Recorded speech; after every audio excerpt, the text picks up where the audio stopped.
Welcome to another edition of Jacqueline of All Trades, and here I am showcasing one of my latest pieces. This was done, I actually finished it right on Halloween, and it gave me so much trouble.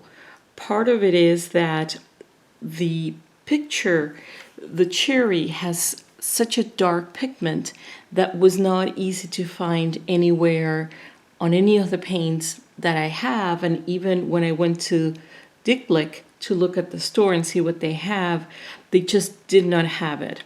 So I did a lot of layering, and eventually, after probably a week, here is the final result, which I'm going to move so you get to see it in better.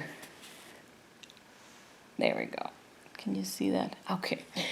So the question is, how do I paint hyperrealistic fruits? And that's one. Here I actually have another picture. This one's our bananas. And I think the answer would be time. You just need a lot of time and a lot of patience. And so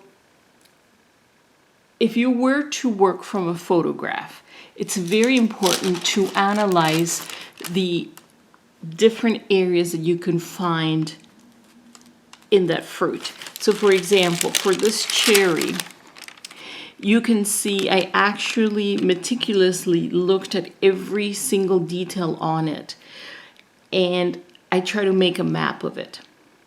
Now, what I was realizing is that because I work with very dry paint, I was getting unblended areas. And so it just didn't look realistic. So I had to step back and sort of look at bigger areas and just do the minute and very detailed work at the very end. So my next attempt was to just look at the bigger areas. And let me see if you can, there we go. Can you see that? Let me see if we can see that. So I was just working on bigger swatches. And even doing that, at the very end, it still didn't look right. So I had to look again at the photograph, and just looking at the photograph to try to get the essence of the cherry. And so after I had done the sections and I had the general idea, I still had to look at it and then put the painting in an easel and step back and make sure that indeed it was given the three-dimensional feeling when you looked at it.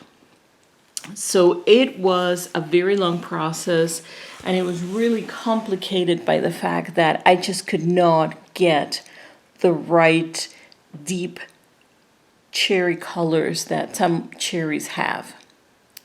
So I hope if you are working in this type of botanical, hyper-realistic paintings, do not despair. They take a lot of time.